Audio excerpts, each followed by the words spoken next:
9:43. Oye, Señores, están aquí también Maricelis Tejada, Sonia Robles, Hiroski Aquino y Altagracia Moronta, que son de las mujeres contentas. Vamos a hablar de economía. Antes de pasar a los temas económicos con el funcionario, una última pregunta para el aspirante a candidato presidencial. ¿Es posible que desde Palacio se haya promovido una campaña contra Leonel Fernández, como han sugerido algunos, que desde Palacio se haya apoyado a todo lo que dijo un narcotraficante como Quirino? Mire, déjenme decirle lo siguiente. Yo creo que la respuesta a esa pregunta la tienen ustedes.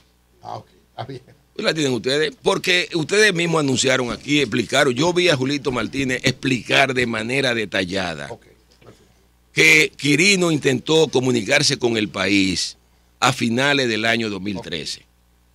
Que se hicieron los contactos, que se logró todo, que se iba a transmitir un lunes.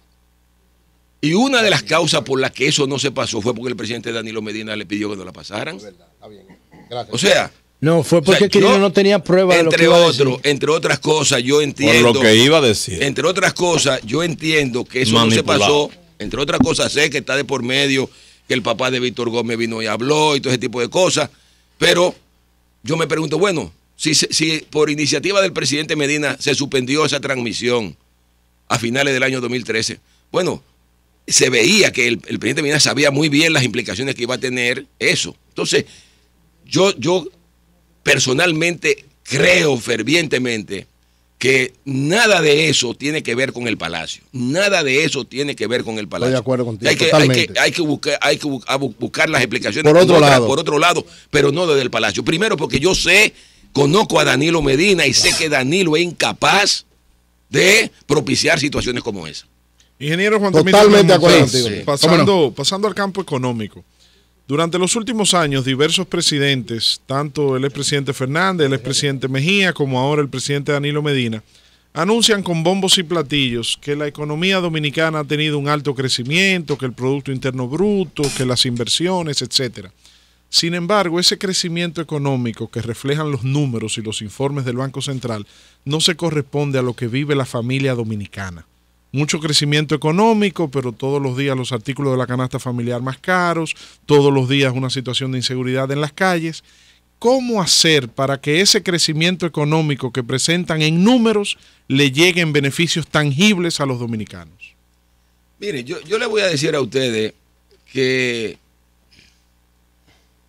aquí en gran medida lo que ha ocurrido es lo que ha ocurrido en toda América Latina.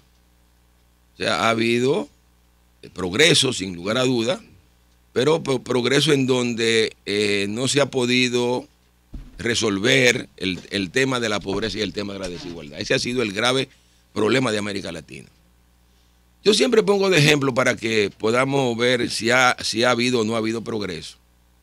Lo que era este país en el año de 1996, cuando nosotros llegamos al gobierno por primera vez. Yo pongo un ejemplo, siempre lo he puesto, y es que cuando usted decía en el año de 1996, voy para el centro de la ciudad, todo el mundo entendía que el centro de la ciudad era la calle del Conde. Yo voy al Conde a comprar ropa, a comprar zapatos. Ese era el centro de la ciudad. Abandonado. Hoy a nadie se le ocurre pensar que el centro de la ciudad es el Conde. Y no han transcurrido 20 años. El país ha cambiado de manera radical, eso es real. Y Fran Moya Pon, que todo el mundo sabe que no es del PLD, recién acaba de poner en circulación un libro a instancia del Banco Popular que se llama El Gran Cambio, que muestra cómo este país se ha transformado. Yo di una conferencia antes de ayer en la Universidad Autónoma de Santo Domingo y decía que este país en el año de 1950 era el país más pobre de la región. Más pobre de la región. En términos de producción per cápita, nosotros estábamos por debajo de Haití en el año de 1950, que mucha gente no sabe eso. Sin embargo, estábamos por debajo de Bolivia, estábamos por debajo de Guatemala, estábamos por debajo de Honduras, estábamos por debajo de El Salvador, estábamos por debajo, por lo menos alrededor de 6 o 7 países estaban por encima de nosotros en el año de 1950. Lo hemos superado a todo. La República Dominicana hoy está muy lejos de Haití. O sea, Haití, que producía más bienes y servicios que nosotros en el año de 1950, hoy es un país que tiene una producción global que es alrededor de, o sea, nosotros producimos 8 veces más que Haití y en términos per cápita 8 veces más que Haití. Lo que muestra que real y efectivamente aquí ha habido un proceso de cambio y de transformación, pero la evidencia más clara, que tenemos que verlo. Este era un país que hasta los años 70, 80 era un país que dependía del azúcar, del café, del tabaco y del cacao. Ya hoy esos productos aportan, pero no son los determinantes. Entonces el país ha cambiado en el sentido general. Ahora, persiste la pobreza y persiste la desigualdad. Entonces ahí vendría la respuesta a lo que tú dices. Yo creo que de cara al futuro, y es un tema que es interesante que ustedes lo preguntan, tú y Melton, porque yo siempre he insistido que en el caso concreto nuestro del PLD y en el caso concreto del PRD, nosotros venimos de un tronco en gran medida socialdemócrata, pero a veces no hemos entendido cómo es que la socialdemocracia ha logrado en los países desarrollados producir cohesión social, inclusión social, en la medida en que han logrado construir estado del bienestar. Entonces, yo creo que si nosotros no entendemos eso, no vamos a lograr resolver el problema de pobreza y el problema de desigualdad aquí en América Latina. Y lo que quiero decir es lo siguiente, que de cara al futuro, no es simplemente que la economía crezca, es que aquí hay que crear un verdadero sistema de protección social que no tenemos en la República Dominicana todavía. O sea, yo he dicho que cuando llegamos al gobierno en el 2004, solo un 19% de la población tenía seguro social. Ya vamos cerca de un 60%. Pero lo correcto es que sea el 100% de la población que esté asegurada. Y la AFP llevándose todos los cuartos. Está bien, pero reformulando todo ese tipo de cosas. Y los barrios que hayan pensiones.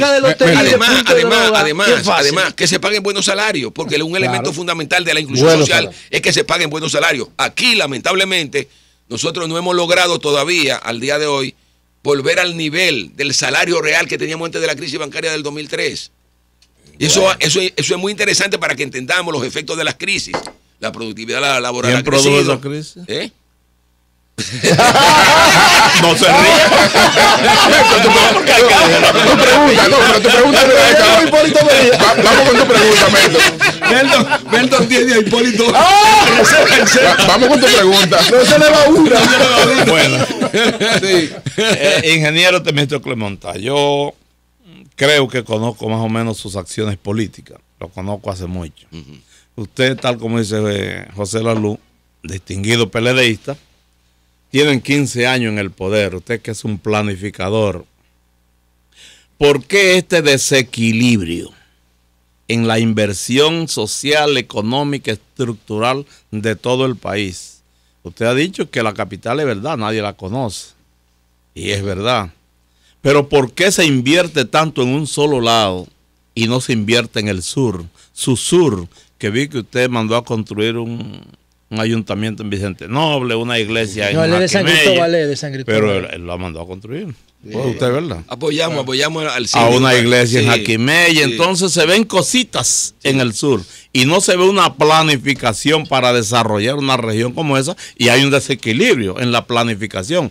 Usted que es un planificador. Sí, no. Nosotros, inclusive en el Ministerio de Economía, preparamos todos los años un informe sobre inversión pública. Y es evidente que hay que prestarle mucho más atención a la región sur y fundamentalmente a la región fronteriza. Porque es donde se concentra, atención sur. Por donde se concentra la pobreza en el país.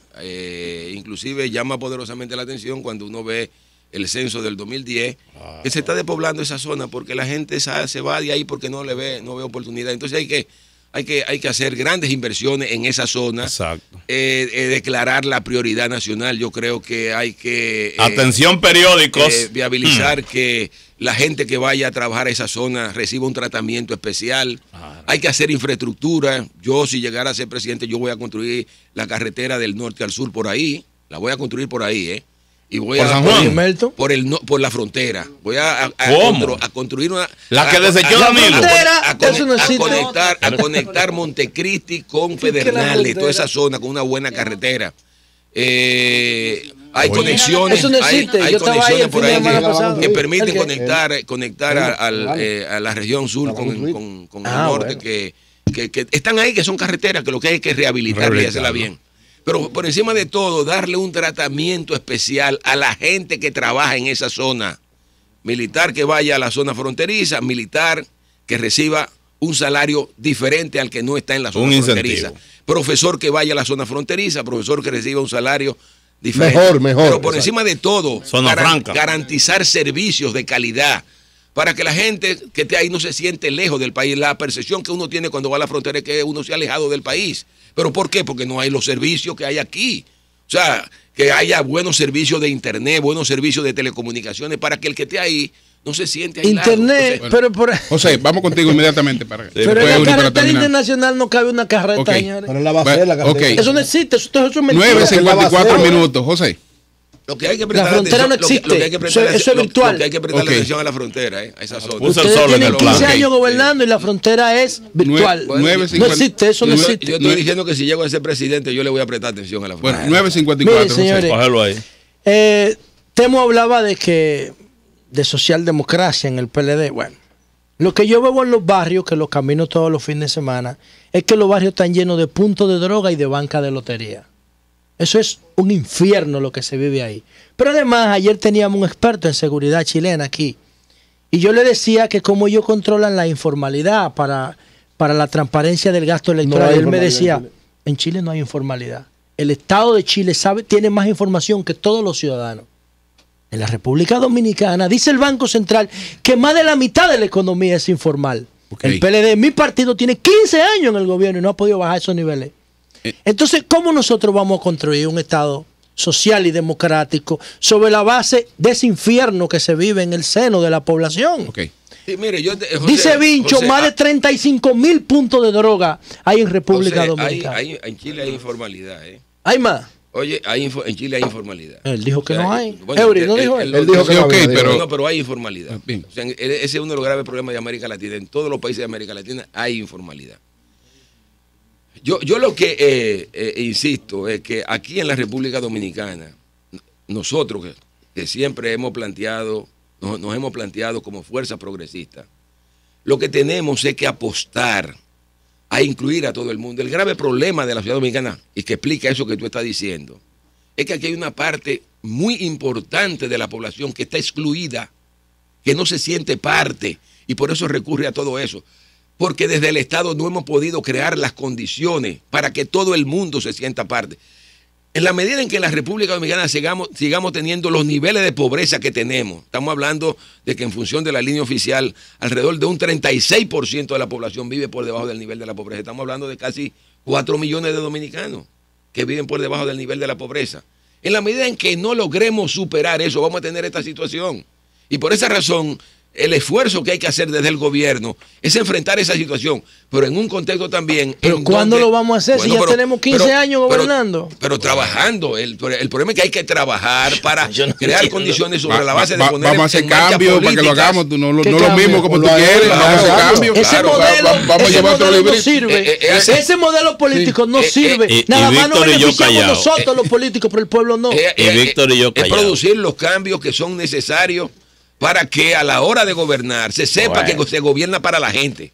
O sea, se gobierna fundamentalmente para resolver los problemas Ese de la modelo gente. no Eury, va a para que beneficiar a los finalicemos. políticos y los Dos funcionarios. temas, Nosotros tenemos- estamos bien ok. y el pueblo... Dos temas de actualidad y que Ok. cualquier aspirante presidencial de alguna manera tiene que tener posiciones claras Arréglalo frente a eso. ahora, Eury. La primera, la situación eléctrica. Es decir, las plantas a carbón y el problema de la electricidad. Y es que una- la situación... Dile la mafia No, eléctrica. pero espérate la situación. No Estate engaña a la gente que estate no está tranquilo. oyendo. Estate Sí. tranquilo.